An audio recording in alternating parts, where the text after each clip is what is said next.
Tim Porter was a simple man. Quiet, kind, caring, and hardworking. He lived in a modest cottage in the small mountain town of Manitou Springs, Colorado, with his wife of nearly 34 years, Ciara Porter. While Tim was growing up in Southern California with his parents, who had recently emigrated from Venezuela, Ciara was being raised in an orphanage, learning about her indigenous ancestors of the Sioux tribe. Since Ciara was usually a well-behaved child, her older brother could visit her often to tell her about their parents, who had been killed while protesting for Native Americans' right to vote. Tim has always been fascinated by her family's strong and courageous history, and would often tell her she grew to become just as brave, as if it were embedded in her genes. Tim was a quiet child, the youngest of 7. His parents taught them all to keep their head down and not make trouble, a warning he kept in the back of his head his whole life. Tim never minded his quiet way of living. Ciara being a county prosecutor was plenty of excitement for him.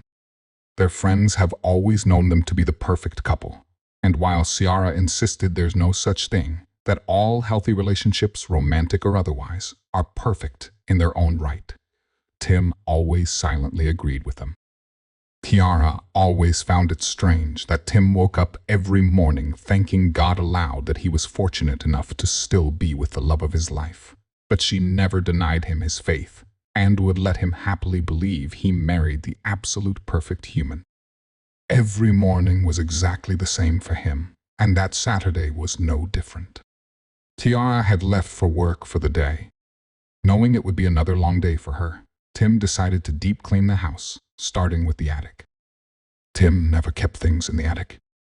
If there was an item they no longer used, he would donate it to the local thrift store as soon as he had the time.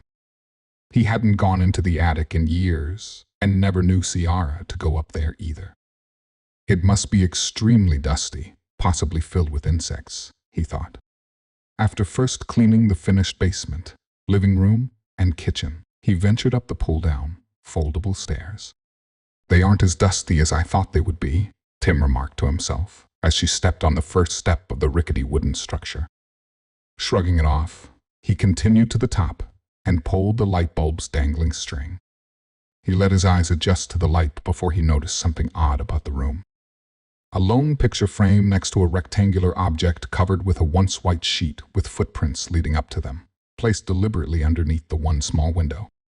Curiously eyeing the two items, he approached them following the footprints.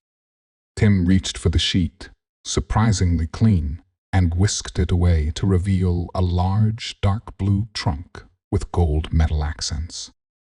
Fancy, he thought, but what is this for? He stared and pondered for a minute, coming to his conclusion that Ciara must be hiding something in here, specifically an anniversary gift. They're 34, is coming up in a few days, after all. Filled with excitement, Tim overeagerly reached out to open the trunk, but it wouldn't budge. Locked tight, he thought.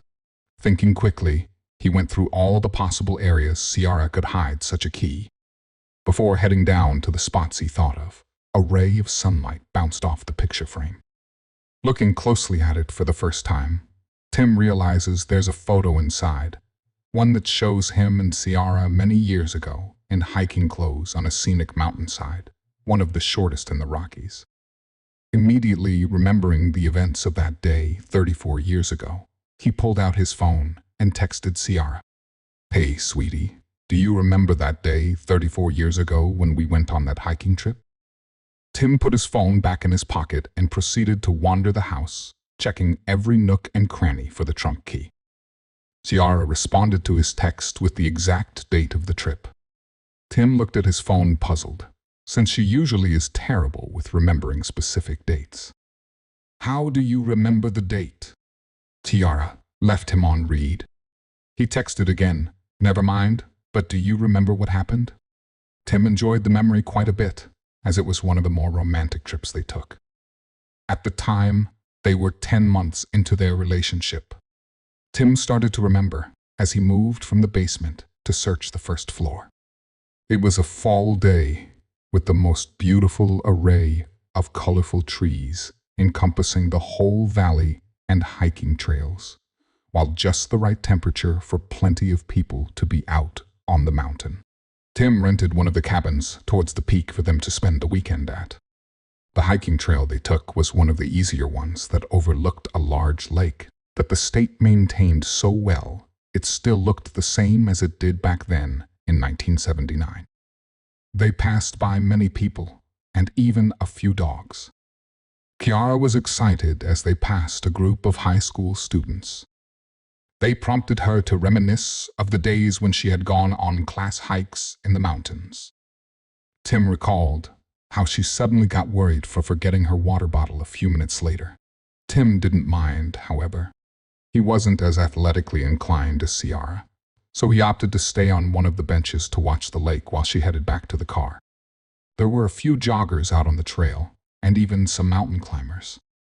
As they reached the cabin, Kiara informed Tim sheepishly how she didn't know they would be staying the weekend, and reminded him that they had put their trash bags in the trunk, since the area was close by to the county garbage dump. "Don't worry, sweetie. You can go take those to the dump while I get the cabin ready," Tim said while he removed her backpack and handed her the car keys. While she was gone, he prepared a romantic dinner for the two of them, complete with red wine, cheesecake dessert, and a little diamond ring. Tim was so happy when she returned and surprised him fancy watch, as she told him it was last minute for the surprise weekend getaway. After a few hours of determined searching, Tim found the key hidden, taped to the bottom of the nightstand on Ciara's side of the bed. He thought of how clever she always was as he removed it. Thoroughly excited, he rushed back up to the attic to open the dark blue anomaly. Tim stuck the key in the metal lock and twisted until he heard a beautiful little click. He enthusiastically opened the trunk to find a bunch of odd trinkets, small boxes, and some coin purses. He looked at them confused. They didn't seem like an anniversary gift, alone or together. Nor did they seem like memorabilia of Ciara's. Tim had never seen any of these items before. 4 watches, 5 coin purses, 3 small boxes, 2 bracelets, 4 necklaces, a Letterman jacket, 8 scrunchies, even a Purple Heart medal, and a kid's jump rope. Tim felt uncomfortable as the room darkened, but he continued investigating the trunk's contents. He found 7 rings in one of the boxes, 12 ID cards in another, and 9 sets of keys in the last box. At the bottom of the trunk were newspaper clippings about the discovery of the bodies of 13 people. Tim's heart sank.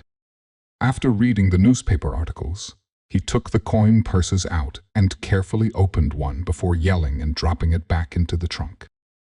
They all were filled with several sets of human teeth of varying sizes.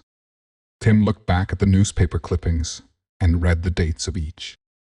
Altogether, Tim realized they were about the deaths and discovery of 13 people, 6 women, 6 men, and a child. A wave of horror flooded his body as he recognized the day of the hiking trip back in 1979 as the same day a high school couple and a female jogger went missing, and the discovery of a male's body in the local dump, which was beaten beyond recognition. Tim rapidly flashed back to that day again. Everything has changed now. He picked out the high school couple from the group of students on a class hiking trip. After they passed, Ciara remembered she forgot her water bottle in the car. She took over an hour to return, yet he never questioned her. He recalled a female jogger stopping at the cliff to tie her shoe, while Tim left Ciara to go into the outhouse nearby for a few minutes. Then they reached the cabin, and Ciara left to take what she called trash to the dump a few miles away, while he stayed at the cabin and prepared a romantic dinner for the two of them, complete with red wine, a cheesecake dessert, and a little diamond ring. Ciara came back with a gift for him. A fancy watch without its original packaging, or any packaging. Suddenly, Tim heard the front door opened, and Ciara called out for him. Tim panicked and threw everything haphazardly back into the trunk and locked it. Thinking fast, he rushed down to the upstairs bathroom, locked the door and turned the shower on. A few minutes later, Ciara knocked on the door. "Hey, when you're done in there, let's watch a movie and order Chinese." In the absence of his response, Ciara turned to head downstairs. Tim's mind was racing with his options. Leave her and never mention the trunk, call the police and report her as the infamous Rocky Mountain serial killer who has been inactive for 23 years, or pretend like nothing ever happened, like those 13 people never existed. Tim didn't know them. What difference would it make? "I can't," he thought. "That's wrong." He loved Ciara, even still after finding the trunk. He knew what he wanted to do. Tim briefly showered the dust off him and changed into clean clothes. As he walked to the top of the stairs, he saw Ciara at the bottom, standing at the island in the kitchen, looking down at a menu for the local Chinese restaurant. He jogged down the stairs and approached her, reaching out to give her a hug, but stopped dead in his tracks as he saw the knife she was holding. "You cleaned today," Ciara said, smiling. "Thank you for doing that. You know I love when the house is clean." "I do." Tim searched her face for any hint, any indication of what she was thinking. Then it hit him. He didn't fold the stairs back up. "But you missed a spot," she said, turning to face him and slowly dropping her smile. "The attic." "Ciara, what's in the attic is none of my business. Now, what do you want to order tonight?" "No, it is your business." She started walking toward him. "You made it your business when you opened my trunk." "It's not. You won't even let me explain. You just rather write it off like it's nothing? Like I never did anything. Where are your morals? Where are my morals? You killed 13 people, Ciara. One of them was just a 9-year-old kid. A damn child. Yet you came down here like you were willing to pretend you never saw it. Like nothing ever happened?" "Yes," Tim almost whispered, starting to cry. Ciara stared at him, completely baffled. "Why?" "Because I love you." In that moment, Ciara's eyes began to change, and her body started shaking. A wave of tears flowed from them both. Tim walked forward. Ciara started to break down. "Don't." "I can't." Ciara's words were stopped short as Tim let out a sharp gasp from the pain. "I don't have control over it." Tim lightly grabbed at her small wrist and looked down at their wedding rings. He knew he wouldn't be able to ask her why. He knew he would never get closure. Would the victims' families ever get closure? Or justice? Even as the blood dripped, one question still remained for Tim. Question Ciara asked rang in repetition in his head as tears continued to stream down her terrified face. "Do you still love me?" "More than anything," he said, hugging her and forcing the knife farther in. "More than anything in the world." Story 2. Tittle, the Seer. My dear Genevieve, if you are reading this, then it means I am deceased. Please, do not trouble yourself over my departure. It was a necessary action against my surging madness. For years, I have been plagued by my predictability. You may have noticed that, 15 prior to our engagement, I have acted as if everything I've done has already happened before. To tell you the truth, it has, at least in my eyes. To no one else, I alone was able to remember my future every step and quartered measure. This may confuse you at first, but I appreciate your adamant mind. You were the first person to confound me, Genevieve. No matter what I did to evoke the dark powers I possess, nothing you did showed in my future. Our marriage was unexpected. Your love for me was unwarranted. I had expected for any young lady to simply discard me because of my tormented persona. You did not, and that confused me to no end, my dear. In all of my years of existence, I have predicted every action I've made.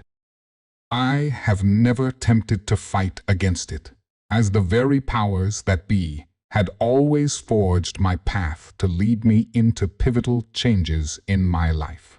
I was unable to avoid being drafted for the war, witnessing the deaths of many soldiers and common men. I could not stop the suicide of my mentally challenged mother, whose diagnosis, as the doctors professed, had no cure. I have tried to avert all tragedy in my life, my dear, but nothing I did could stop fate. That is, until I met you. Every time I saw you, my ability muddled. It was as if I couldn't see anything. The way your existence gave life to me was rejuvenating. I could no longer see my path, and I was given that wondrous, beautiful feeling of free will you were so proud of embracing. I have spent 15 long, wonderful years with you, and I have never regretted defying that wretched fate. However, it was one day that I had yet another dream. This one spelled your untimely demise. I do not know who would want you, my dear Genevieve, destroyed. But I knew why. I know, at this point, you think me a madman, but please be assured that whatever I have written here comes straight from the depths of my now broken heart. My powers are not mine. They belong to a more devious entity. When they saw the world through my eyes, my fate was already decided. They could control my every move without me knowing. These dark powers have no means to intervene in our world, so they created eyes to influence events from a singular entity, me. Every time I awoke to this world, they were able to set many things in motion: the plagues, the wars, even the financial crisis that evicted us from our lovely summer home. At every pivotal moment, I was unable to evade them. I could not save our home, let alone our savings. They did not want me to succeed. But whenever you are around, their eyes were blinded by some strange light. A light, I believe, that comes from your heritage, my love. You had told me that your entire family was comprised of nuns and followers of the church. You yourself pursued holy training to defend yourself from demons and the like. I know this because they told me about you. They couldn't see you. That's why they devised fate to have you removed. My dear, please listen to me. I have already fled the city and into the forest, where I will commit the dark deed to end my life. Do not attempt to follow me, for I fear that they will do whatever it takes to do you harm. They have already condemned me to have you killed by my own hands, possessed by a demon. It is for the best, my dear, as I can see the future they wish to accomplish. They wish for the destruction of our kind. I implore you that, if nothing else, warn the church. They will see fit where you and mankind's future shall go. I will go alone to fight these dark powers. I will fail, but you will not. And if you ever catch glimpse of my visage, I beg of you, do not approach me. That will not be me. That will be the entity that wants to see humanity and you disposed of. It will not be there long, for even a brutal life like mine has its limits. The church will know what to do. Please, my dear, please. Please be safe. Yours truly. Mortimer Lane, February 14, 1855. It's been 6 months since then. I can only think of my dear Mortimer. This day, when we met 15 years ago, was our anniversary, our holiday of celebration. Due to the pressing matter of his letter, I have departed for the church that very same day. I do not wish to question my love's intellect after all. I have observed his habits. He acts as if he knew everything was about to happen, a kind of clairvoyance, I assume. I had my doubts when he confessed these strange powers to me. But I refused to retreat from my marriage. I loved him dearly. One night, I had witnessed a dark, lanky form towering over him. The monster, strangely enough. It was blind, even to my presence. When I began to whisper prayers underneath the bedsheets, its demented howls pierced my ears as it flung itself from our bedroom. I realized then the powers Mortimer possessed were uncommon and demonic. Members of the church were also worried for Mortimer, as they believed the pressing matter I presented to them 6 months ago. I also told them of the creature's shape and form, and to my surprise, one of the grand priests declared Mortimer a victim to a virulent curse. Thanks to the efforts of various librarians and scribes, we were able to discern Mortimer's family legacy.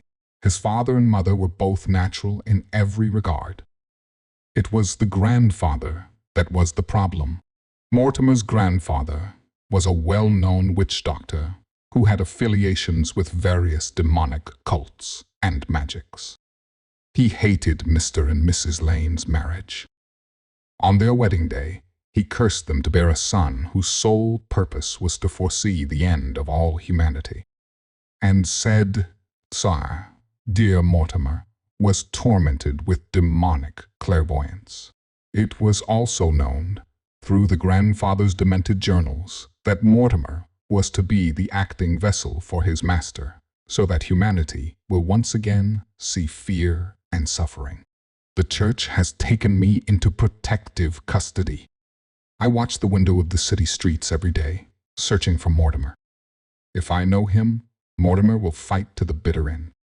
And if his likeliness emerges from the darkness of that gruesome forest and into civilization, only then will I need the power of God to defend me.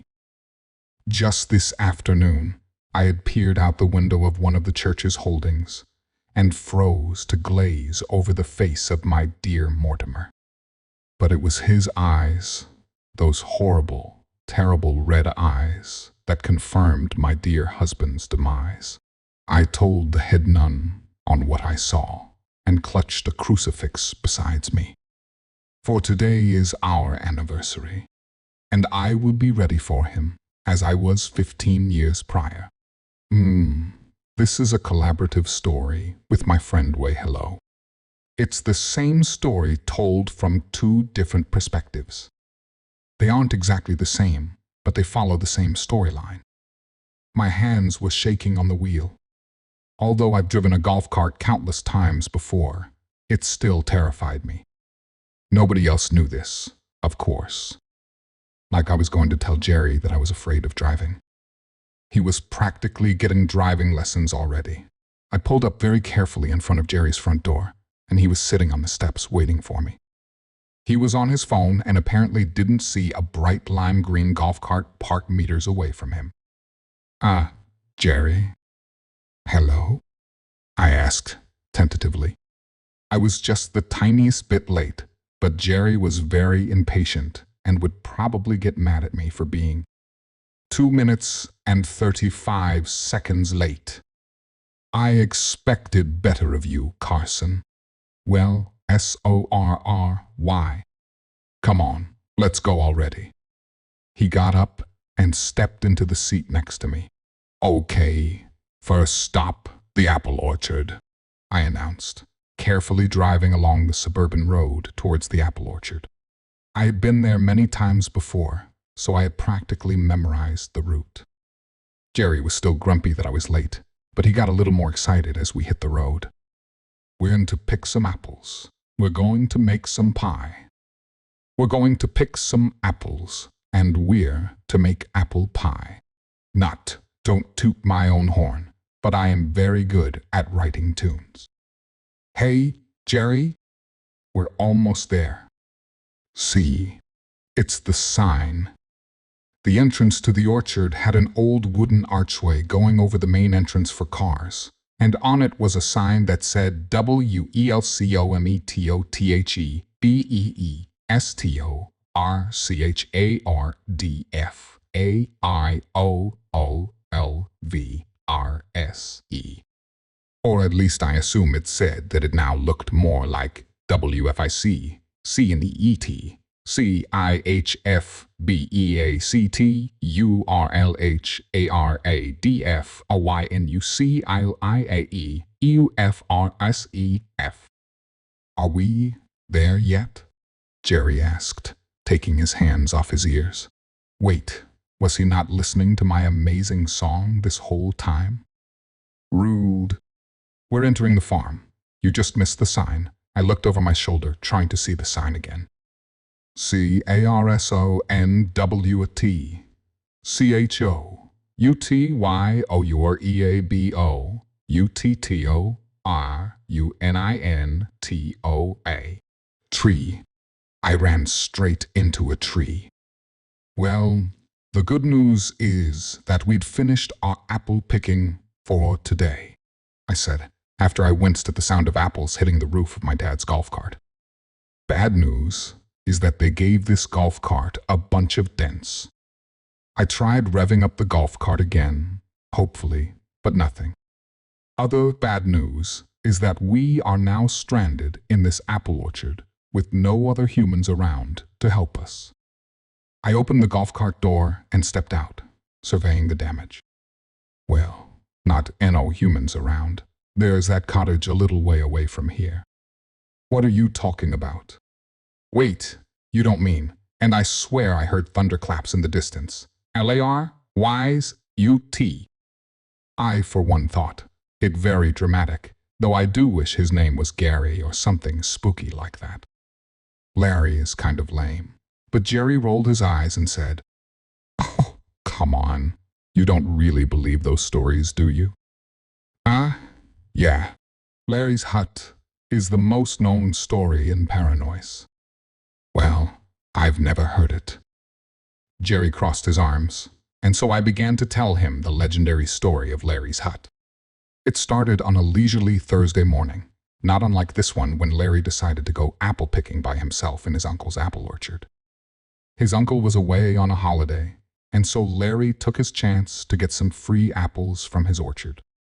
It was told that he picked 2 basketfuls of apples before he heard it, a voice calling out to him. Oh, come on, a voice. Really? SHH. Just let me tell the story. As I was saying, a voice was calling out to him. It was saying his name over and over again. Larry, Larry, Larry, came to the voice.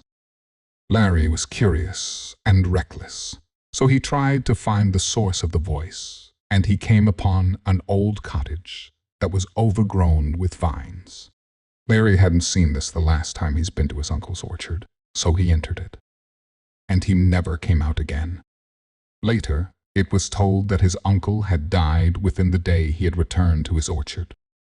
That, Jerry started, was the most ridiculous thing I've ever heard. There is no way that's true. Come on. You can't go there. It'll be fine. That's what Larry thought. Jerry snorted. Larry, what type of scary story has a guy named Lary as the main character? This one. Whatever, I'm going. And with that, Jerry ran off from the direction we came, into the mostly deserted road that we came from. Okay, what do I do now? I thought out loud. I started examining the damage to the golf cart. I shivered as a chilly breeze whooshed past me.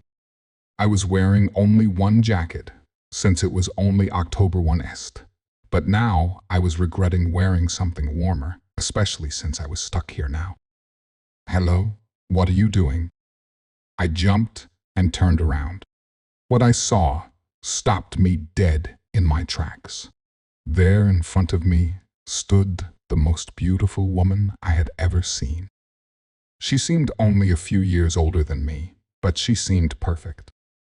She had long, glossy black hair that was slightly wavy and ran down to her waist. She was taller than me, but not so much so that she loomed over me. She was wearing a long-sleeved white dress that went all the way down to her ankles. She had peachy lips and a small nose. The only thing that was slightly unnerving was her eyes. You would say that they were green, but they were bordering on yellow, and her pupils seemed to dilate and contract, so they looked like they were constantly shifting. I was suspicious. What was a beautiful lady doing in an apple orchard all by herself? "Are you okay? You seem to be having some trouble there." And just like that, all my suspicions were gone. Her voice sounded like flowing golden honey. I felt myself just staring at her for a few moments. Oh, silly me. You must be Carson. It didn't strike me as strange that she knew my name. Of course, she knew my name. And I should be following her as she turned and walked away from me. Wait, what? No, I shouldn't be following a stranger. Oh, Carson, dearie, do catch up. And without knowing it, I was briskly walking forwards to catch up with her. I was suddenly at a battle with myself.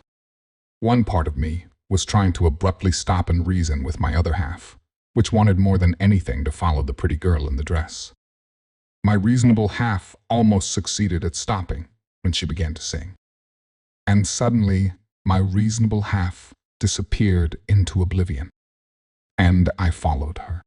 When my head didn't feel like it was full of honey anymore, I was sitting down on a picnic mat with the girl. No, wait, she wasn't a girl anymore. Standing in front of me was a creature with sickly green and bumpy skin. It had a long, ugly nose and was wearing a black hood. It still resembled a humanoid figure, but it was hunched and had a pointy hat, or as that, a hat? No, it was horns.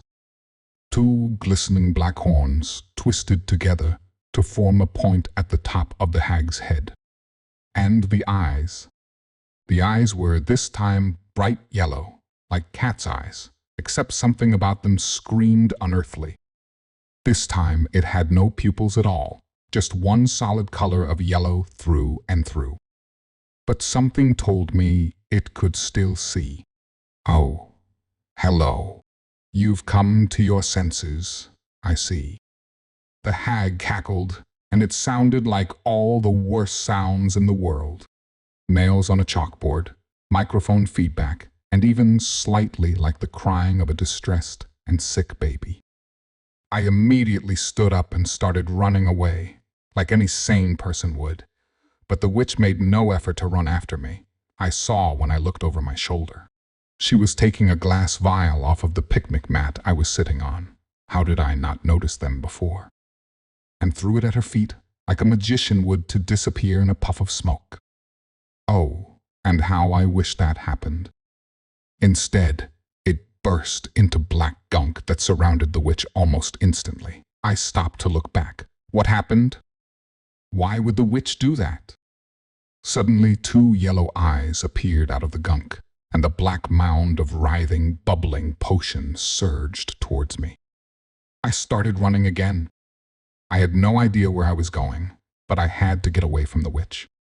I got out of the trees onto the main path and sat in the distance, a blob of bright green. The golf cart. I knew that color would come in handy.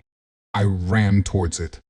I could hear the witch's horrible cable behind me and could feel the yellow eyes on me like I was being hunted. Scratch that. I was being hunted.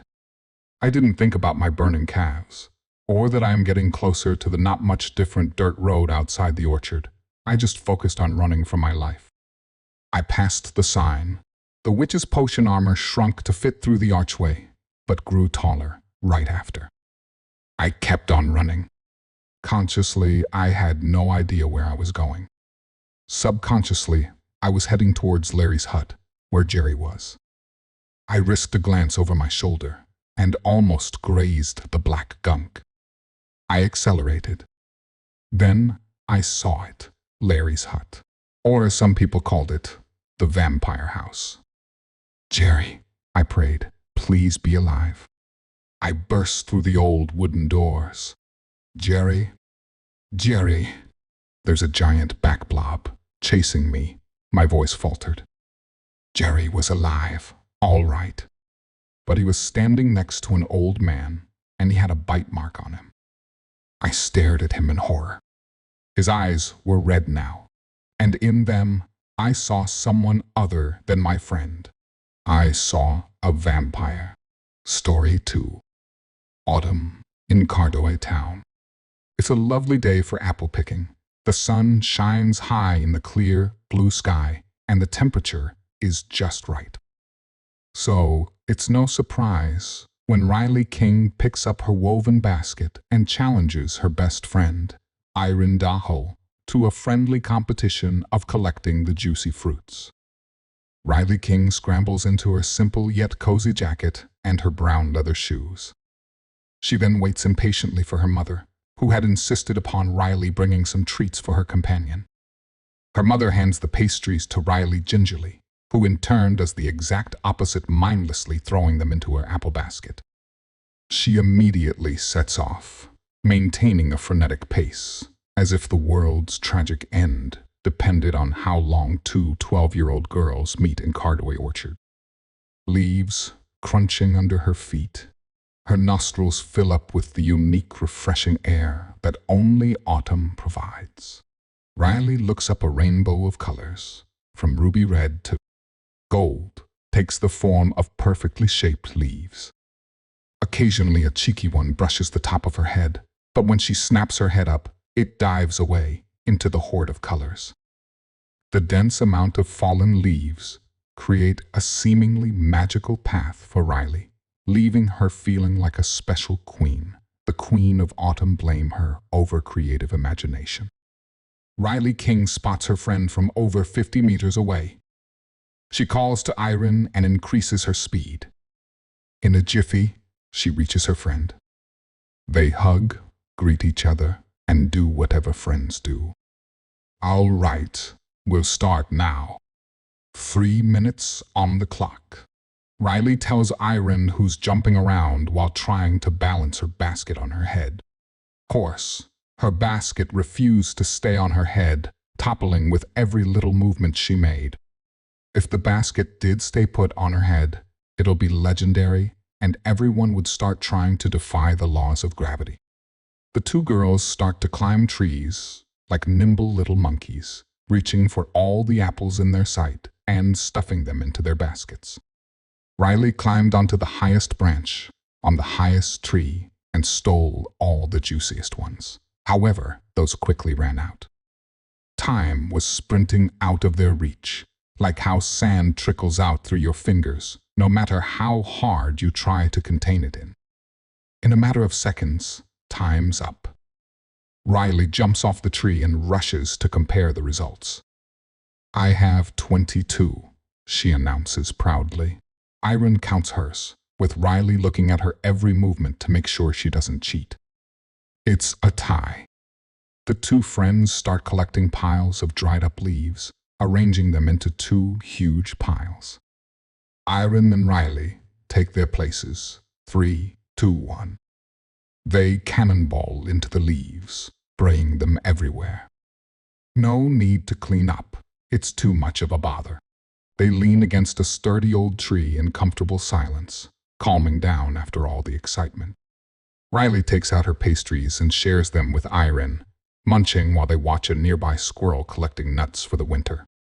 Today's yet another splendid day for apple picking. Riley's aiming for big and juicy ones for her mother's apple pie. Apple pies are the best to keep one warm when the winter arrives. Riley, again, calls her best friend Irene to go with her.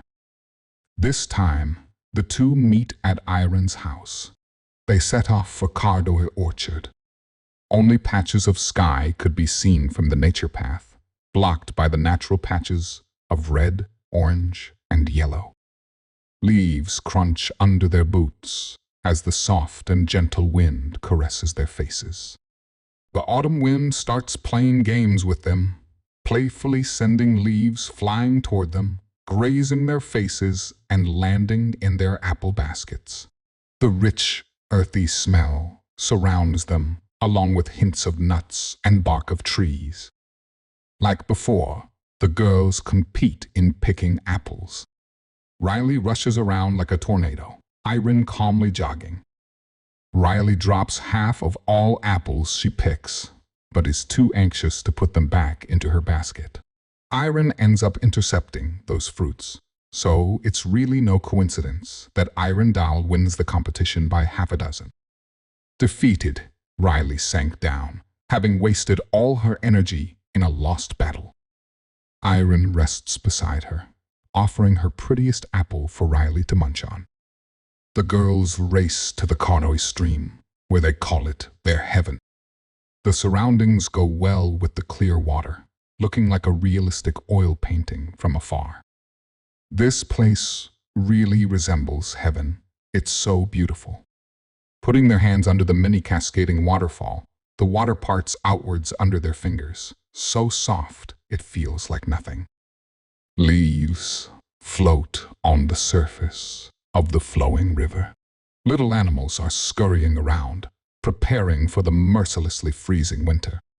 The girls happily listen to the calming rushing of water while soaking their bare feet in the cold water. How peaceful!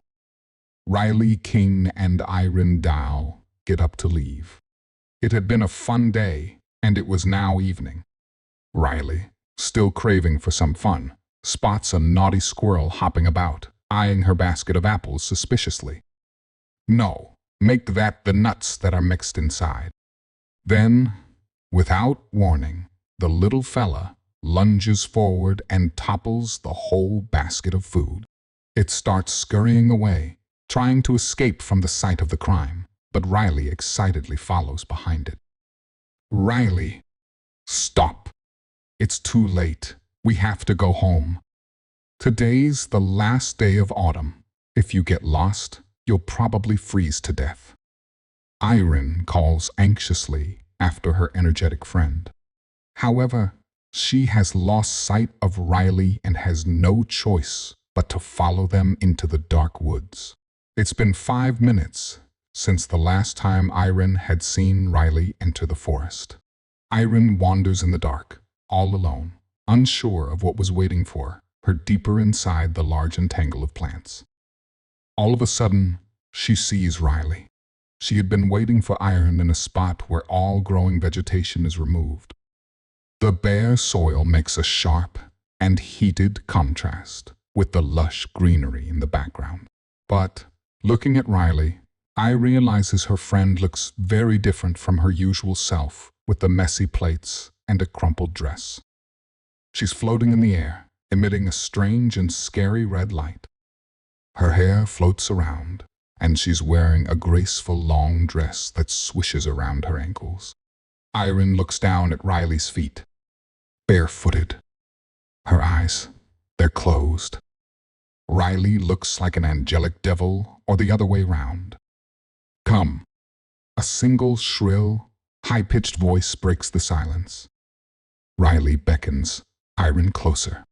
In a trance, the girl obeys the orders. Together, we will again remove the beauty of spring, the comfort of summer, the fun of winter. We will rule together.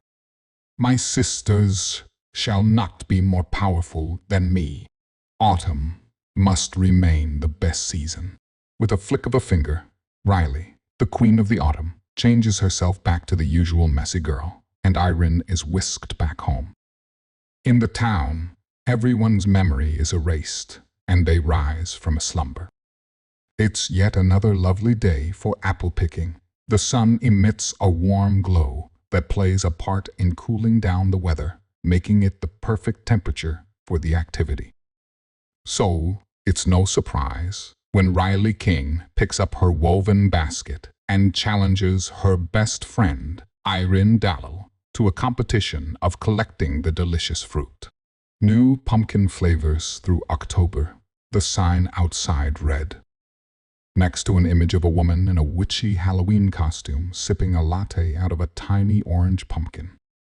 The little shop, decorated with autumnal squalor year-round, had a line of patrons out the door and down the sidewalk to try the new flavor, while Madame Toffee tended to customers with a handful of employees.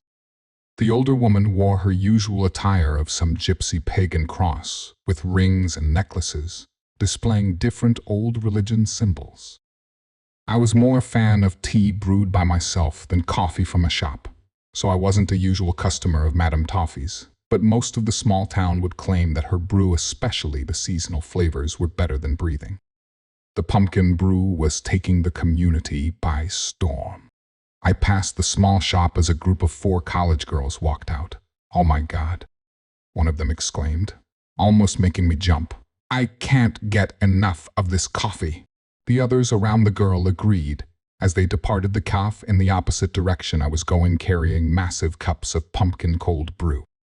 It was crisp Saturday in mid-October, as the leaves turned a fiery red and orange, and the air was just cool enough for me to wear a black leather jacket with a band t-shirt and jeans. The perfect weather for a walk and a cigarette. I was heading to meet a new friend at a brewery. I arrived at my destination and chose a seat at a small patio and ordered a chai tea after scooping an ashtray for the table. Celine arrived 5 minutes after. Celine was an interesting character I'd met 2 weeks prior at the going-away party for a mutual friend. I'm not much into energies and all that, but there was a certain feeling of interest I got from her. Like her, aura had something different about it. I don't know, it's hard to put into words. Celine was an actual practitioner of Norse paganism, and one of her professions was teaching former white supremacists the true nature of the ancient Scandinavian beliefs. Her other attributes included a few magic rituals, astral travel while sleeping, and dealing with supposed spirits and ghosts.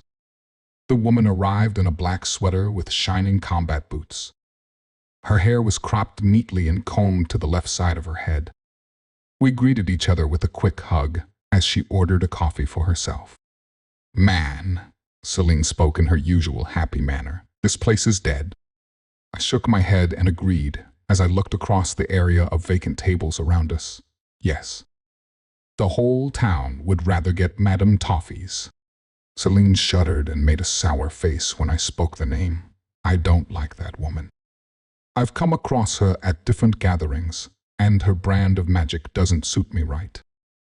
I didn't even know she practiced magic, but I get what you mean. There's always been an odd feeling around her. In a town of 2,000 people, it was hard not to come across members of the town at least a half-dozen times each year. Also, as I said, I wasn't too much into energies or anything, despite being told that I had a sensitivity to the paranormal. But there is a certain level of intuition around certain people that causes uneasiness. "Yeah," Celine began. "She does, but it seems a little more sinister than what I'm comfortable with. That kind of magic is too quick of a gate for deviant spirits to come around." "Maybe that's her secret to success," I joked. Celine took it a bit more seriously. "There is something odd about that. I mean, I know her family has had that mansion for ages and that she was born into money, but to be that successful from a coffee shop, I don't know." "I've been sensing an oddity lately," Celine explained. "It happened back in August during one of my practices. It was weaker then, but it's been growing heavier ever since. I can't explain it, but I feel like Madame Toffee might have something to do with it. Now, I was raised a Catholic, and even though I hadn't been to Mass since I was 19, I was 23 at the time, I still had a level of distrust when it came to dark magic and Satan's forces, but I usually didn't pay much to that kind of stuff. I just kind of figured that Madame Toffee skipped out on taxes somehow and added nicotine or something to her coffee to make it so addictive.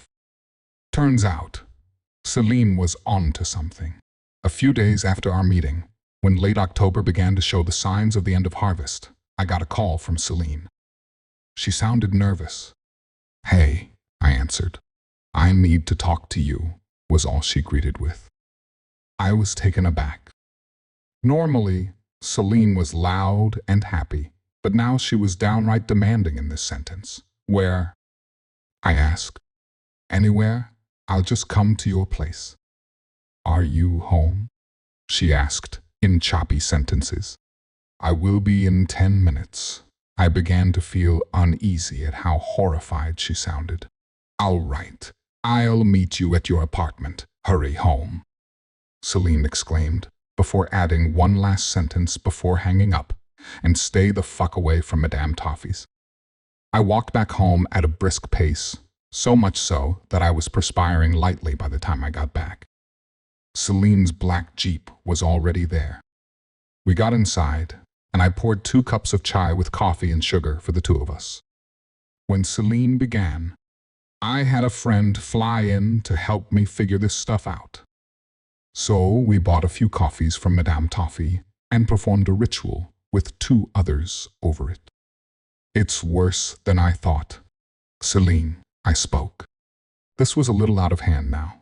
It's just coffee. The woman just uses some kind of tactic to make hers more popular. Yes, she does, Charles. This is serious. Her eyes showed real terror. I covered an eye roll and asked what this was all about. There's magic in the coffee. I almost blurted an obnoxious laugh. This is dark, though. Like really dark. One of the women had a panic attack when we investigated it, and we had to quell her to sleep. The woman refuses to even talk to us now. She saw something. I attempted to not sound like too much of an ass. What did she see? The coffee is addictive, but there's something in it to summon an evil spirit. Celine, do you know how this sounds? Charles, shut the fuck up and listen.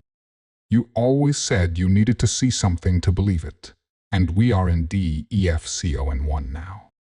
Here's your proof. So what is the coffee summoning? I said. The coffee itself doesn't summon anything, Celine replied, like she didn't explain it as just that. It's a way to keep people controlled. She wants to use the town to summon a demon. A demon? I asked. As a Catholic, I knew about demons, even had a slight fear of them, to be honest, but this was just a little too much like a B-movie plot to me. Celine reached into her back pocket and shoved a folded stack of papers into my chest, telling me to read. The papers were an article printed off some cryptid website about a jack-o'-lantern demon. The gist of it was some entity called Puimin. According to Gaelic folklore, Puimich was a demon with a head like a jack-o'-lantern that fed on the souls of unlucky townspeople during the tradition of Samhain. The last bit was about a certain event in which a small town named New Galway back in 1914, in which a wealthy landowner summoned the spirit that wreaked havoc on the crops the following year, and led to the disappearances of many of the inhabitants of the town. New Galway was the original name for our town before it was changed to Shamrock in 1925. The person who summoned the demon was named Michael Toffee, Madame Toffee's great-great-grandfather. Madame Toffee is attempting to bring this spirit back to finish her relative's work, Celine said when I put the papers down. I still didn't believe it fully. I started to say something when Celine checked her phone and interrupted. I have to get back to my friend that flew in. She says it's urgent.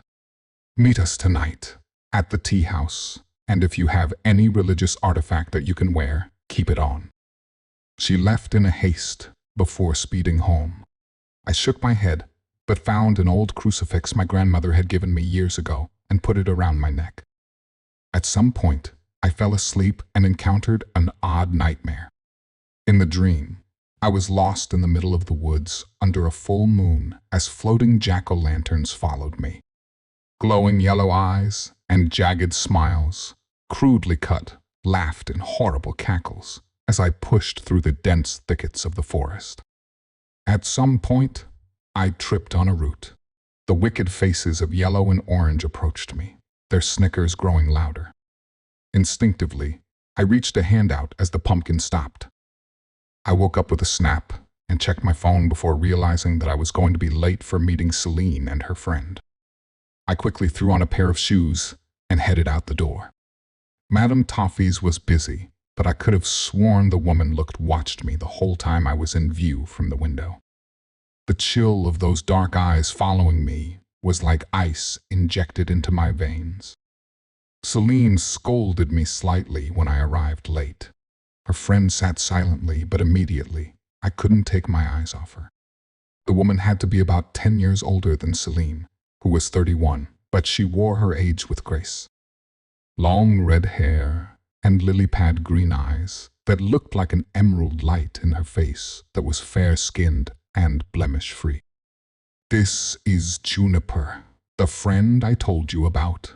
I stuck my hand out with a, "How you doing?" as Celine introduced me. Juniper touched my hand lightly as she shook it, and said in a glossy voice that was still involved, "You have a great power inside you." I felt my face grow hot as I let out an, "Charles isn't big on that stuff," Celine explained to Juniper, "even though he really is since he's always wanting to talk about it. But you're right. I knew as soon as I met him that he has celestial power within him." Juniper shook her head in understanding, then turned to me with a beaming smile and spoke politely. "You are capable of great things if you hone your power, love." She paused and thought, "You have more power than anyone I have seen in a while. You're a star seed, aren't you?" I sighed this time, "So I've been told." "All right," Celine interjected. "We can discuss this stuff later, but we have to get to business. Juniper, tell Charles what you told me." "I searched deeper after Celine left to talk to you, and I got into contact with one of the Viatir," Juniper began. "It told me that Toffee is planning to summon her demon on Halloween night." The woman explained further that since Halloween fell on a full moon this year, it would be the closest that the spirit world would be to our world for a long time, and that the mind control spell in the coffee would be used to make the townsfolk sacrifice each other and act as some massive coven to bring Puick Min to our realm. "He's close," the old one told me, Juniper concluded. "We have to stop it as soon as Halloween begins." "We have 4 days to prepare," Celine explained the battle plan.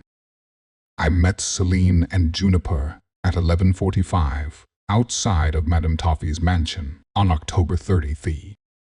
The house looked like a wicked face. The windows tinted with red curtains all felt like many evil eyes of some monster watching us as we snuck into the place. My backpack was full of crosses, a Bible, and holy water to fight the nefarious spirit, and the 2 women carried charms and objects of their own. We entered the basement. The underground room was lit with all kinds of candles and odd images that Celine explained were used for dark magic. A small altar containing an old leather-bound book on the top occupied the middle. A small cough made the trio of us jump and turn around. At first, it looked like a shriveled old man on his deathbed. We approached the figure slowly and realized the reality was far worse than an old man. It looked like a person sure enough, but the head was horrible. It looked like a jack-o'-lantern made out of wrinkled flesh. It was orange, and the eyes were nothing more than glowing yellow triangles. A wicked female laugh echoed behind us. "You silly, silly idiots," Madame Toffee said cruelly. "He's already summoned. He never left. He's just weak.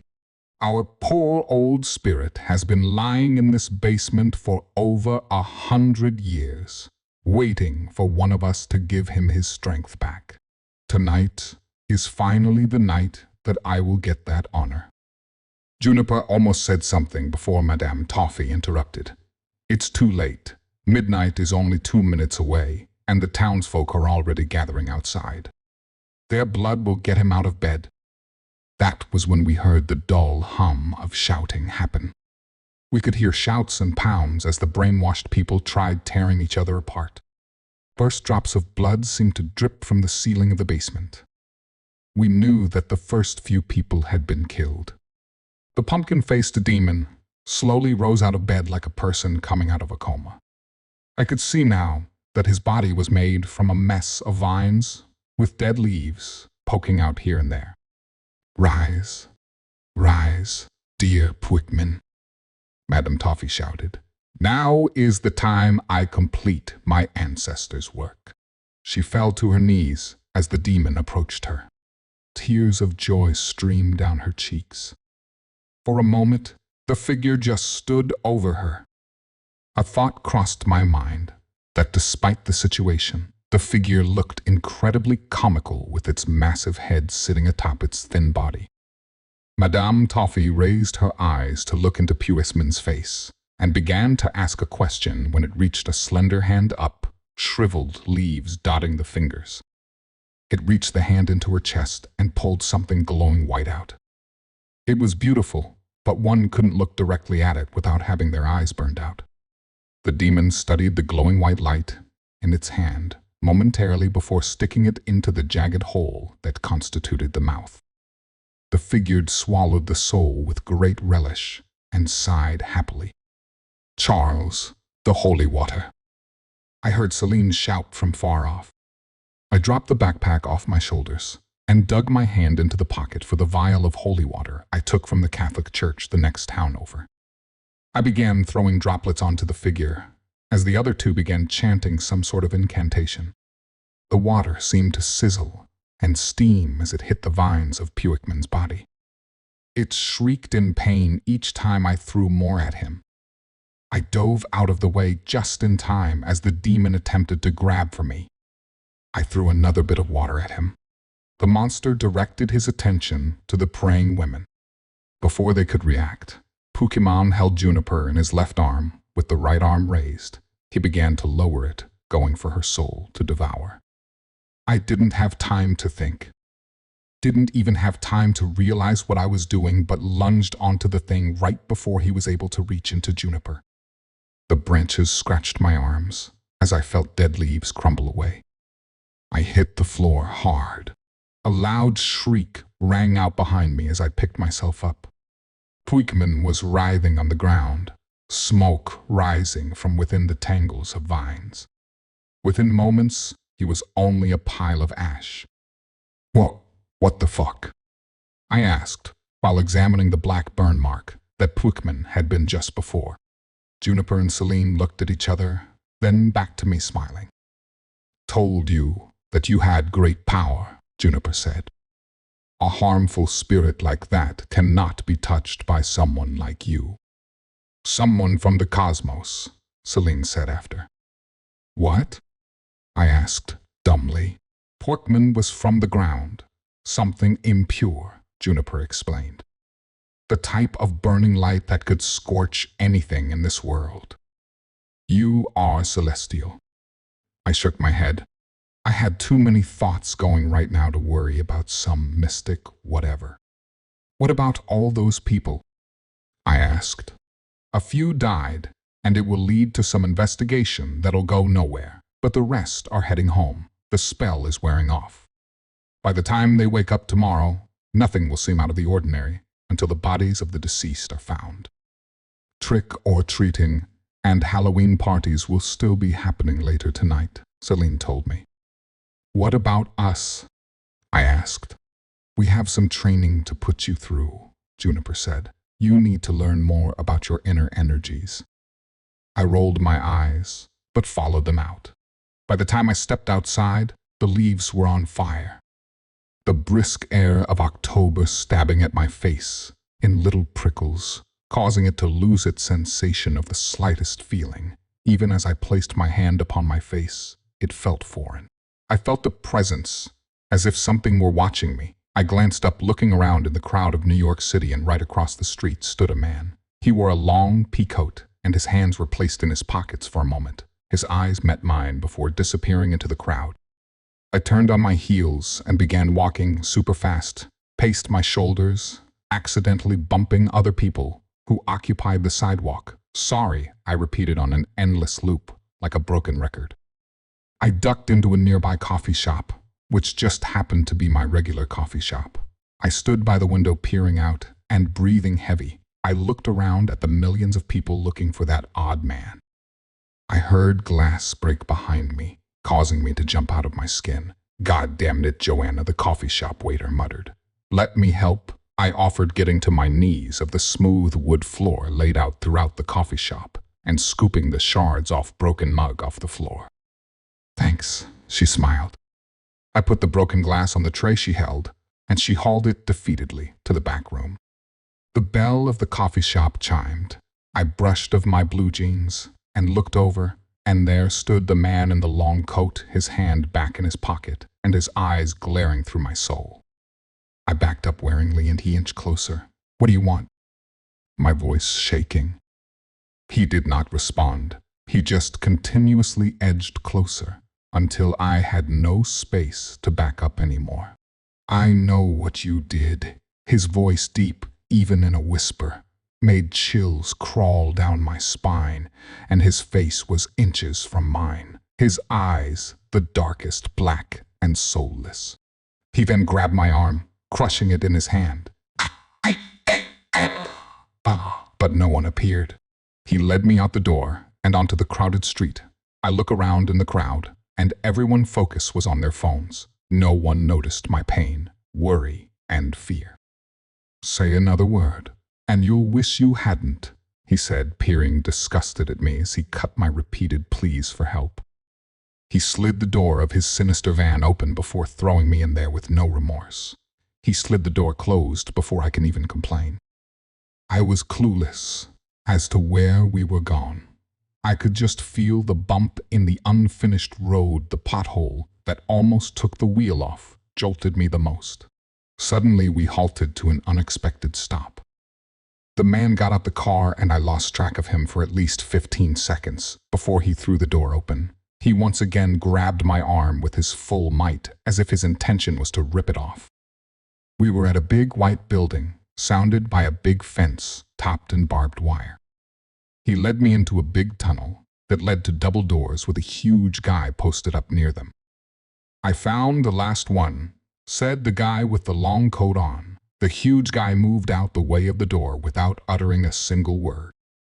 Inside was a hall that stretched for miles, and a bunch of closed doors throughout the hall. We walked down to the third door, opened it, and he threw me in. "Stay," is all he said before slamming the door shut. I looked around the room. In the middle was a dingy, worn wooden table with 2 chairs on either side, cameras in every corner, and above the door, a tiny red light radiated from the camera, almost too tiny to see. I tried twisting the knob only for it to reject it. It was clearly locked. So I decided to sit in the chair after a long debate of whether I would hold my way or not. I sat there for what seemed like years, but I guess was only about 30 minutes. Through the door burst a frail blonde woman. Her expression showed that she was about business. She was dressed in a navy blue suit, and underneath the blazer was a white button-down shirt. In her hand was a red folder on it, "Red Classified." Slowly, she pulled out the chair across from me in no particular rush. She slammed the folder on the table when she was finally seated and threw it open. "Riley Jefferson." "Is it?" I swallowed and nodded. She looked up at me and quickly backed down. She licked her fingers and continuously flipped through the pages. Her flipping went on for ages before she finally looked up and said, "It's time to take you to the room." I couldn't even process what she said before the guy in the long coat grabbed my arm and yanked me out of the room like I was a rag doll. Before I could protest, we were standing in front of a bright red door. The woman was behind us. "OPENIT," she shouted eagerly. The man reached out, slowly, put his leather-gloved hands on the knob, and the door creaked open. Out flooded a fluorescent light. When I could finally see again, there were 6 other humans in there, trembling as the woman and man entered. They had numbers 1 through 6 on them. Their hands were cuffed in front, and they were dressed in black and white stripes, as if they were prisoners. They were all around the same age, mid-20s. Number 1, Caucasian, short blonde woman with huge blue eyes. Number 2 was an African-American man, around 6 feet or taller. He had a square jawline, and his hair was overly grown, probably from being in here too long. Number 3 was a woman with fire-color curls and dark eyes. Her face always appeared between scrunched and fearful. Number 4 was a Mexican man. His hair was back in one braid, and he was barely taller than number 1. Number 5 was a woman with a bob cut evenly around her head. And finally, number 6 was a beautiful woman with frizzy brown curls and caramel. She had a personality showing that they weren't going to break her. They all stood in line based on their number. I was thrown in line, and a jumpsuit was forced into my hand. The woman and man then turned on their feet and slammed the door shut, and my freedom went with it. Story 2. A few changes to the menu. Red Eye Cafe, located at 1587 E Main Street, in the heart of Central Ohio. Thank you for signing up for our newsletter. As you know, we at the Red Eye Cafe are dedicated to keeping our customers happy. Before I talk about the changes coming to our menu to celebrate the harvest season, I'd like to thank those of you that participated in our summer selection drinks. The Bikini Mama and the White Claw Bro were by far 2 of the more popular drinks released for the season. We hope you'll find these new additions to our menu just as exciting. As you may know, Red Eye Cafe has been around far longer than most of the restaurants on this side of Main Street. We have gone under many different business names as ownership made their changes. When we were Bob and Kathleen, we ran under the name Full Moon back in the early 1940s. Since then, Martin and Clara took over and opened Crimson Coffee in 1975. After Martin and Clara were retired, you were presented with your happy hosts, Calvin and June, who opened Red Eye Cafe, serving only the finest local coffee and pastries. Our staple menu isn't changing. If you are interested in ordering a J-Chi latte, a Melody Mint mocha, or a candy scone, you'll find we always have these in stock. After all, Jay and Melody are still around to make their amazing one-of-a-kind drinks just for you. Candy may have left us recently, but we have found another young woman who happens to also be candy to delight us with a fluffy and lightly sweetened scone. Our first new drink coming onto our menu is simply named Autumn Day. Autumn Day will make you think of the first crisp morning where you notice the trees have started to turn a delightful array of colors, and all the beautiful Midwest girls in our town have started to pull out their flannel shirts. Autumn was captured, bitten, and drained in the bright sunshine of an early autumn day, and holds tones of clove and cinnamon in her deliciously warmed blood. While Autumn did not survive her first encounter with us, we were able to produce a large vat of combination Life Essence and Arabian Blend coffee. This is a limited time item. Once it's gone, it's gone.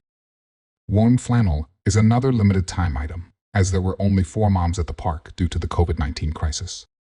Bethany, Julie, Susan, and Karen will make you feel so warm and snuggly, like you are sitting underneath a Costco clearance flannel blanket while your kids played a flag football game. All 4 women were at the park that day without masks and without regard for the safety of their community. We were able to produce this warm hot chocolate-style mocha in a large batch, as well as a few white cell sugar cookies with matching red flannel icing. It's important to note that we here at the Red Eye Cafe are taking extra precaution to ensure the safety of our customers, as well as continuing to provide only the highest quality product. All 4 women were tested multiple times while being held in our roasting plant to ensure their health before they were turned into a perfectly palate-pleasing product. While we understand that you cannot die again, we do encourage all of our patrons to wear a mask while inside the facility so as to not arouse suspicion. The next drink we would like to talk about is one that we will be permanently adding to our menu. While the name may be subject to change after the month of October, we have landed on the name of Stay Spooky. You know those people who look like it's Halloween all year long. We were able to savor the feeling into a blonde cappuccino infused with an oaky flavor that will make you want to stomp in a pile of leaves. Currently, this drink is coming in two varieties, the Willow and the Birch.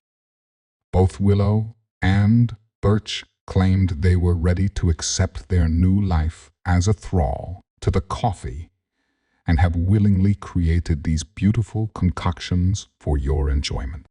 The Birch keeps things lighter and airy with a heavy cream base and ginger topping, while the Willow uses dark roasted beans with a bitter yet pleasing smoked pumpkin taste.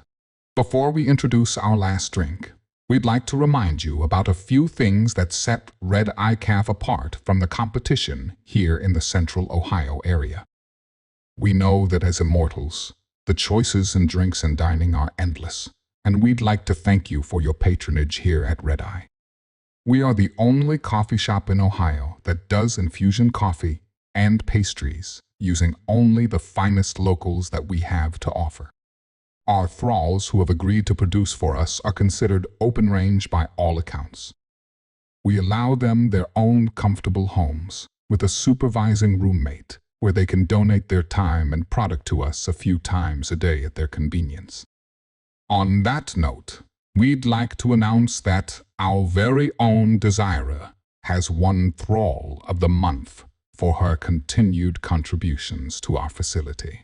Between donations, Desira has also managed to finish her college degree in paranormal studies with an emphasis in creative writing and history. Our final new menu addition is one that I simply like to call Hayride. I won't bore you with the details of this capture done by yours truly, but we can say that the roll in the hay we took before his ultimate demise was simply thrilling. By allowing him to reach a level of pure ecstasy before ultimately ending his life, the hayride brioche that resulted will leave you feeling all those same thrilling and tingling notes. To say it bubbles and pops in your mouth is an understatement. These are so decadent that even our non-immortal customers will appreciate its buttery smooth, yet flaky crust. To complete this bread, make it into a sandwich using the meats and cheese of our choice, or simply ask us to toast it and drizzle it in our signature red velvet sauce. Remember, these items are for a limited time only. Of course, we have big plans for Thanksgiving next month as well, including the return of the cornucopia drink. As a courtesy reminder, we ask that you do not disclose the secret menu as seen here in a blunt and obvious way. Remember to order these drinks by asking if the barista is in. For example, ask if the barista Willow could make your usual with a flannel cookie on the side. Stay warm, Ohio. Love, June. Story 3. By the time I stepped outside, the leaves were on fire. My mom burned down our house once again. The third one in 3 years. My mom has killed the last 3 boyfriends in the last 3 years. I don't know why she killed the last 3 boyfriends, but she did. I guess the last 3 was just worse than all the rest. The rest, we would just run away when things get bad. The last 3 put her in the hospital, so I guess she just snapped with the last 3.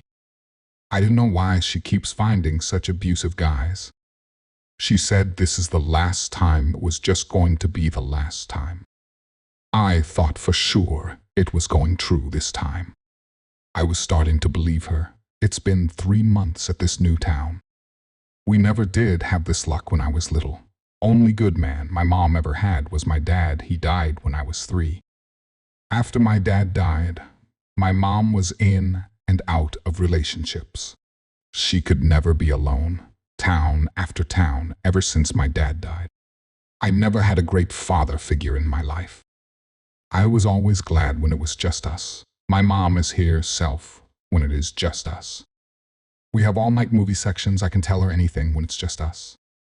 I got 3 months this time until Billy came into our lives. He was nice at first, and my mom changed everything just for him.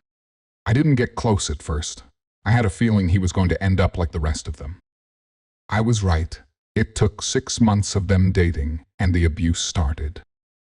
Billy, he lost his job and started drinking and took it out on my mom. I got too comfortable once again and made some friends. I just wanted to be a normal teenage girl and stay in one spot for more than a year. The bruises started to show, so I know she already had a plan to leave, but this time I wasn't going to let her get away with it, not anymore. I didn't want to run with her, not anymore. I just wanted a normal life. I can't hear the screams of the guys anymore, and I can't watch my mom get beat over again. I figured she will be safer in prison. I just can't run no more. I have friends. I want to keep my friends. I called the cops once the house started to burn. I locked myself in the car so my mom couldn't stop me. All I can remember is my mom screaming at. I watched her get handcuffed in the back of the cop car. I just remembering the screaming and the crying of my mom. I am only 14, so I ended up in foster care. I got to stay in the town and have a normal teenage life. I've been here a couple years now. The Baileys adopted me. I visit my mom once a week to keep her updated and let her know I am okay. Every visit she tells me she is sorry. I accept her apology every time. I tell her I got accepted into Harvard. I told her I planned to be a lawyer. She said, "Congratulations," and I left. I can't believe it took watching leaves burn changed my life for the good. I graduated Harvard and met my husband. We had a fall wedding. I can't believe something I seen negative became a positive. I think it's because I needed to see a positive in fall again, and what more than to do so with a fall wedding. I used to love fall before I seen my mom burn down houses and hearing her boyfriends get burned alive. Now, years and years have passed and more positive things happened in the fall. I met my boyfriend in the fall Halloween night at a college party. He was Thor and actually resembles him, so I had to meet him. I said to him in my Black Widow costume, I said, "Thor is my favorite." He told me his name is Felix and said, "Nice to meet you." That moment on it was meant to be. A Halloween wedding, got married on our first year anniversary, the very first day we met. I never thought fall would be me joy again, but here I am getting married to Felix. I thought I could never like fall again. Watching the leaves burn put me in therapy for a while. I never thought it, but I stand up in front of everyone and said I do in beautiful fall leaves in a field. I didn't see any burning leaves, no screaming. I only seen people throwing them in the air, telling us congratulations. I am happy, and fall is once my favorite season again, thanks to Felix. I can also thank my daughter. She is another reason I can like the fall again. I surprisingly had her on our wedding anniversary. Fiona, 7 pounds and 11 ounces. She black hair, blue eyes, just like me. I have a perfect family, and I have my mom to thank in a way. If I didn't call, I would probably still be on the run with my mom. I know I had to call and live a normal life, and I'm grateful for it. I am happy I love fall again, and it took that one last time. I will never watch leaves burn again, and I am okay with it.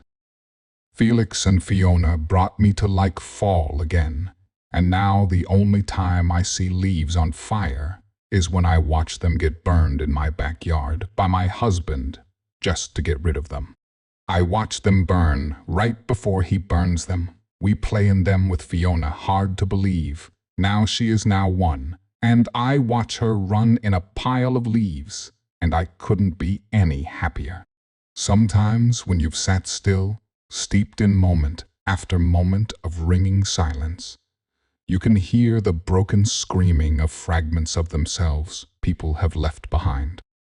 It's quite unexpected, and they never seem to look how you would imagine, considering whom they've fallen from. Fragments don't always match their homes. I've learned that from a young and fragile age, the first and last time I spoke to one by mistake. I learned even better that it was best to pretend they didn't exist at all if it could be helped, since their sorrow easily became yours. After all, they were an entity created of the fluidity of human whims. Sometimes it's hard to tell them apart from the true living when they look almost real. But that's only in the cases that people have truly abandoned who they were and became something else entirely. My heart trembled to think about what had become of them. Had they never realized they were no longer the person they saw in the mirror? Would they wake up one day and peer at their reflection, taking in their chosen style, pose and notice their figure, find where their eyes should be, and wonder when that look became so empty? Did life still feel like it was something alive? Was it fathomable that something precious might have been lost? I prayed I'd never be looking at my own face and find my amber eyes missing if your eyes were supposed to be the windows of your soul. How much of your soul was left when you'd given up pieces of who you were? How much of it had to be lost for that emptiness to become a memory of reality? Was it possible that instead they became happy? That a loss was not a loss, but the making of a space for something better?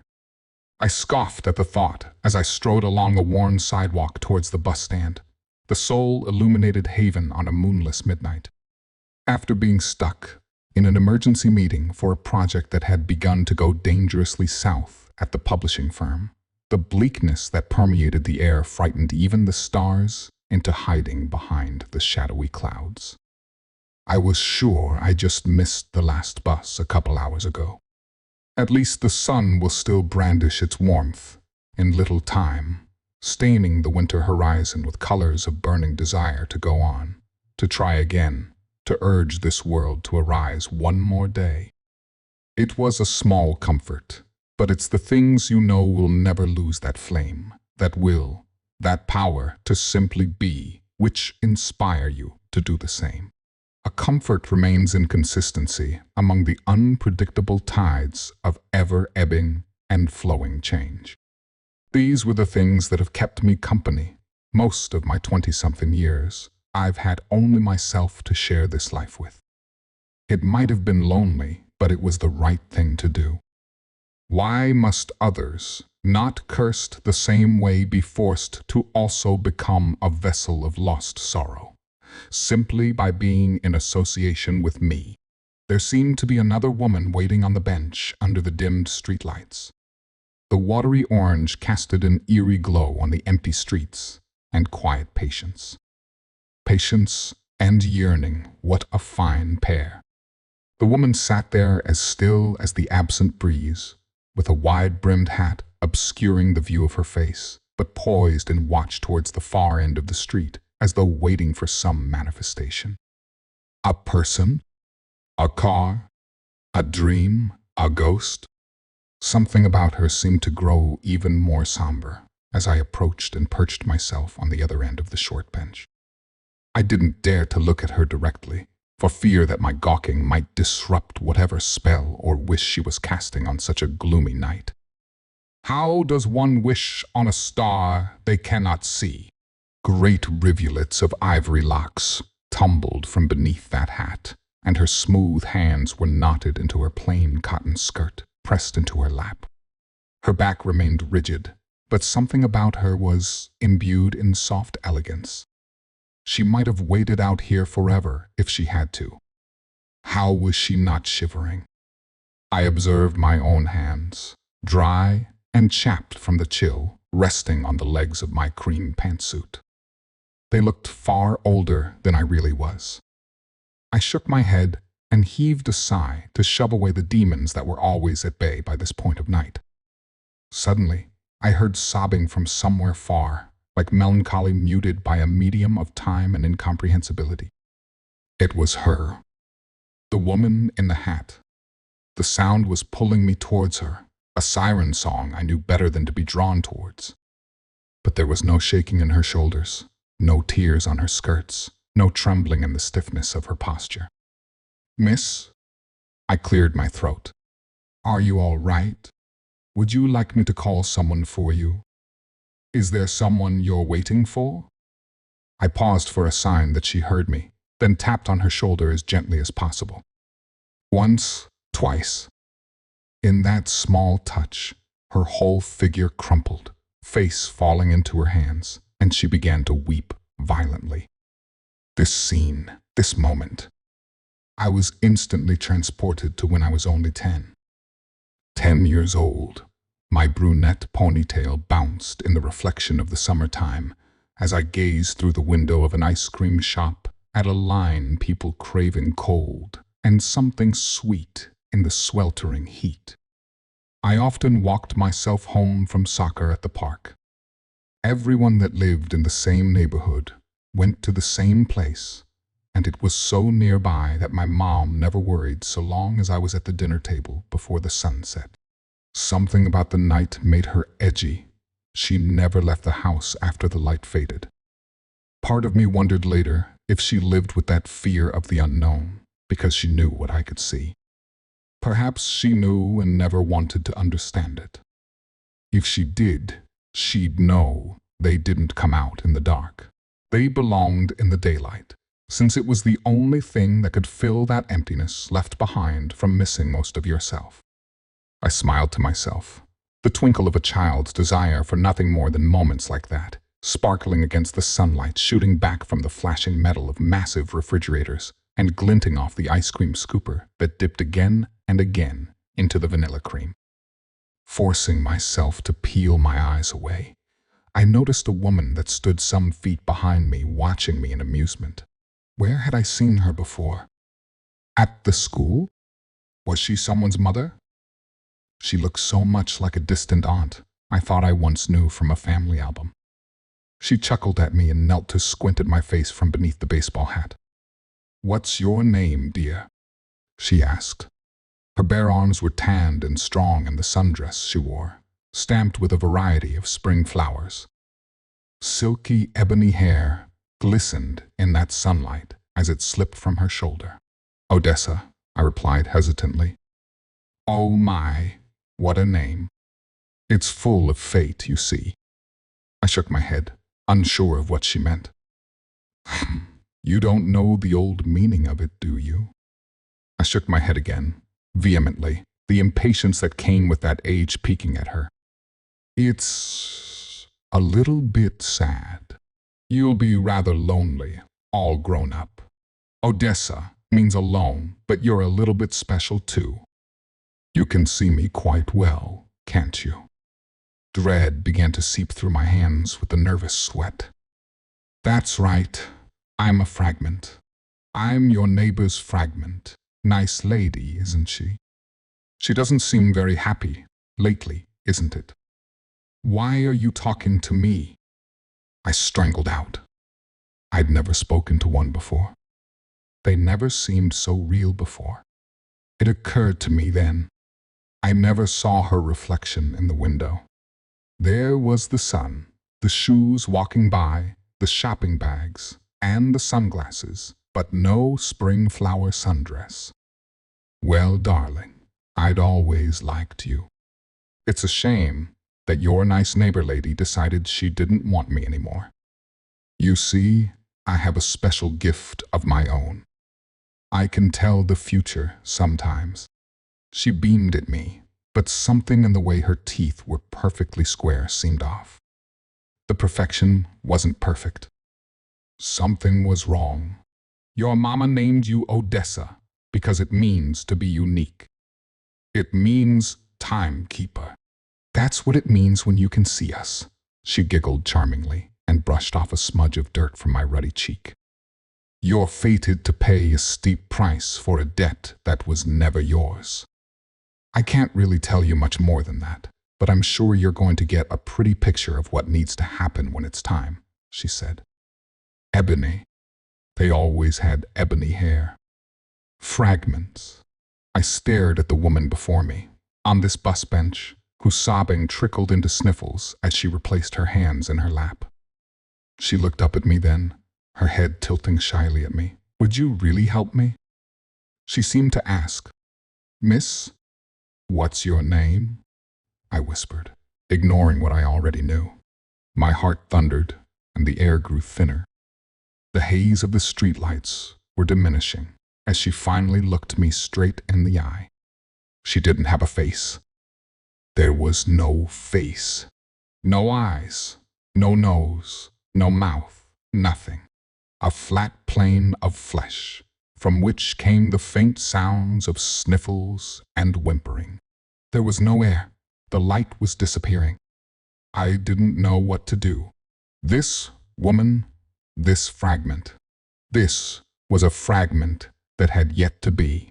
She was the shadow of what could be, not a shadow of what once was. The terror seized me as a pale, elegant hand crept towards my cheek. The ivory was yet to be filled. It was blank. It was a hunger.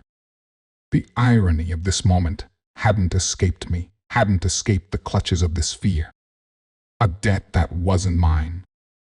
This is not my debt. I've done nothing wrong. Her hair grew into shadow, the ivory disappearing, the endless obsidian pulling me in. No, those sad amber eyes. No, I couldn't move. Her face took shape, her forehead becoming mine. Forehead to forehead, she pulled me closer. Story 2. Who is Earl? She stood there looking at Earl and Marvis. She wondered how she was going to ask, tell them what she had just heard about the Tussaud. Earl would probably call her a troublemaker and punch her directly in the face. Earl had no problem hitting a woman that was spreading lies that would change his life, that would change Marvis's life, was a different story. One guy did, and they had gotten to a yelling match, which resulted in a fistfight. The other guy hasn't been seen since that awful day, a day that changed how she looked at Earl. She kept one eye on him whenever he was around her. She just didn't trust Earl as much as she did before. Earl could be the sweetest man alive, but there were those days when you knew when looking at Earl not to get him mad. He would open the door for women, smile briefly, and nod at other men. He was respectful of the elders and trusted people until they tried to use him more than once. On the other days, Earl was a menace to anyone that tried to cross him. He would cuss more than use normal words that were pleasing to other people. Earl was a friend to everyone who was friendly and nice to him. She stood there looking at Earl and finally decided to dive right into telling him what she had heard was about to happen. It would change his life for all eternity, which was a long time in her book. Someone should tell him before he enters the city and gets thrown into a dark room to be questioned, which results in the punishment of a lifetime in the eternity sun. She heard that once you have the punishment, there is no returning because the eternity sun would burn you alive. There would be nothing left of her town. Ziabe had been found by the imperial soldier about 200 years ago, which it had been full of towns with people in it. The people had been enjoying themselves until the soldier dropped acid-full bombs on their towns to kill them off. People would run into caves and tunnels just to save themselves from the bomb raids. Ziabe was now a planet that only had a handful of people on it. She had been left on the planet by her parents when they decided that she was too much trouble to raise her. Her parents wanted to be treated with kid gloves and to be the talk of the town. Her town, Streamsville, was on another planet, which meant the people were kept separate from newcomers to their town until the government gave the all clear, which meant that they had been researched to find out if they were troublemakers or scammers. Earl, you have to promise not to kill the messenger. I have something to tell you which I know is going to make you mad, and I don't want your anger to get the best of you or me. She paused to let that sink into Earl before she continues by saying, the police are looking for you. They are saying you killed someone this afternoon. The way I hear it was that you were talking to this person, and your temper went soaring, which you couldn't control, so you killed the person. The police stopped me and demanded that I tell them where you are. I said I haven't seen him for at least 3 days. I am sorry, Earl, that I was the one to tell you. She watched as Earl stood there for a few seconds before saying, I was with Marvis all afternoon. He looked over at Marvis, who was about to say that she would tell the police that Earl was with her all afternoon. The two women stood there looking at each other before Marvis said, it wouldn't help, will it? They will say, I'm just covering for Earl. Not knowing what to do, they stood in a circle waiting for someone to come up with a smart idea for getting away with this problem. How could they come with an idea to save Earl for going to the death chambers, each wishing they had an answer for this problem? Marvis stood there wishing they had got to town before they met her. It was her part to bring Earl into the town so that the soldiers could arrest him. It was going to take several men to bring Earl to the ground because he was used to fighting more than one person at a time. How was she going to get Earl into town without him realizing what she was doing and why? How was she going to explain this to her boss? She had her orders, and she was failing them miserably. She was not going to come out well in the end. If only she could think of an idea to get Earl into town, but she was drawing blanks. Her boss would make her an example of her instead of doing that to Earl. Earl, let's get close to town and see what is going on. I mean, if the soldiers see you, both of us know that you can outrun them. I don't know what else to do, and if we get close to town, we can make sure they are looking for you. Earl stood there for a few seconds before saying, I am not going near town. The soldiers will have to come searching for me. I am not going to run for my life because I didn't do anything wrong. Why do you want me to go into town? Both of them stood there looking at Marvis, wondering if she had double-crossed them with the soldiers. She seemed to be getting awful friendly with them. She had waved at them when she thought no one was looking, and they both had heard that she had something going with one of the soldiers.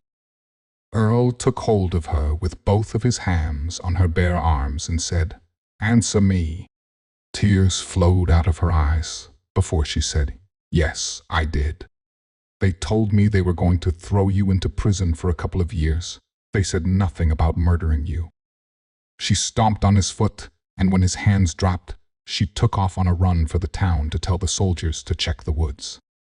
Sometimes when you've sat still, steeped in moment after moment of ringing silence, you can hear the broken screaming of fragments of themselves people have left behind. It's quite unexpected, and they never seem to look how you would imagine, considering whom they've fallen from. Fragments don't always match their homes. I've learned that from a young and fragile age, the first and last time I spoke to one by mistake. I learned even better that it was best to pretend they didn't exist at all if it could be helped, since their sorrow easily became yours. After all, they were an entity created of the fluidity of human whims. Sometimes it's hard to tell them apart from the true living when they look almost real. But that's only in the cases that people have truly abandoned who they were and became something else entirely. My heart trembled to think about what had become of them. Had they never realized they were no longer the person they saw in the mirror? Would they wake up one day and peer at their reflection? Taking in their chosen style, pose and notice their figure, find where their eyes should be, and wonder when that look became so empty. Did life still feel like it was something alive? Was it fathomable that something precious might have been lost?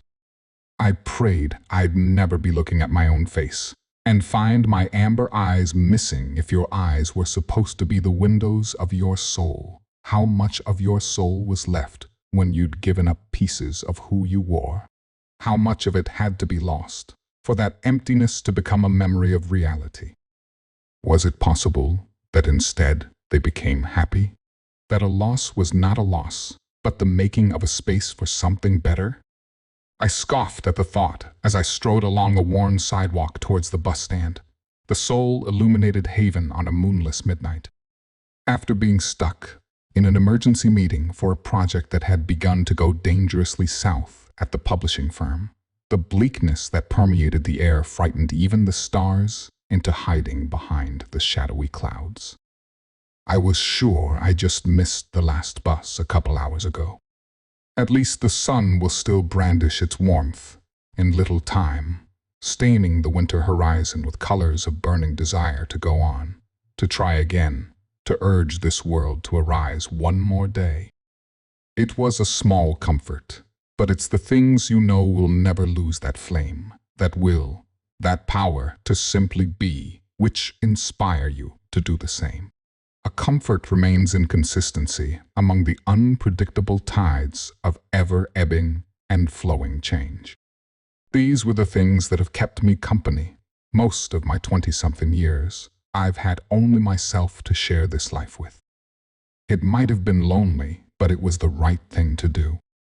Why must others, not cursed the same way, be forced to also become a vessel of lost sorrow? Simply by being in association with me. There seemed to be another woman waiting on the bench under the dimmed streetlights. The watery orange casted an eerie glow on the empty streets and quiet patience. Patience and yearning, what a fine pair. The woman sat there as still as the absent breeze, with a wide-brimmed hat obscuring the view of her face, but poised in watch towards the far end of the street, as though waiting for some manifestation. A person? A car? A dream? A ghost? Something about her seemed to grow even more somber as I approached and perched myself on the other end of the short bench. I didn't dare to look at her directly, for fear that my gawking might disrupt whatever spell or wish she was casting on such a gloomy night. How does one wish on a star they cannot see? Great rivulets of ivory locks tumbled from beneath that hat, and her smooth hands were knotted into her plain cotton skirt, pressed into her lap. Her back remained rigid, but something about her was imbued in soft elegance. She might have waited out here forever if she had to. How was she not shivering? I observed my own hands, dry and chapped from the chill, resting on the legs of my cream pantsuit. They looked far older than I really was. I shook my head and heaved a sigh to shove away the demons that were always at bay by this point of night. Suddenly, I heard sobbing from somewhere far, like melancholy muted by a medium of time and incomprehensibility. It was her, the woman in the hat. The sound was pulling me towards her, a siren song I knew better than to be drawn towards. But there was no shaking in her shoulders. No tears on her skirts, no trembling in the stiffness of her posture. Miss? I cleared my throat. Are you all right? Would you like me to call someone for you? Is there someone you're waiting for? I paused for a sign that she heard me, then tapped on her shoulder as gently as possible. Once, twice. In that small touch, her whole figure crumpled, face falling into her hands, and she began to weep violently. This scene, this moment, I was instantly transported to when I was only 10.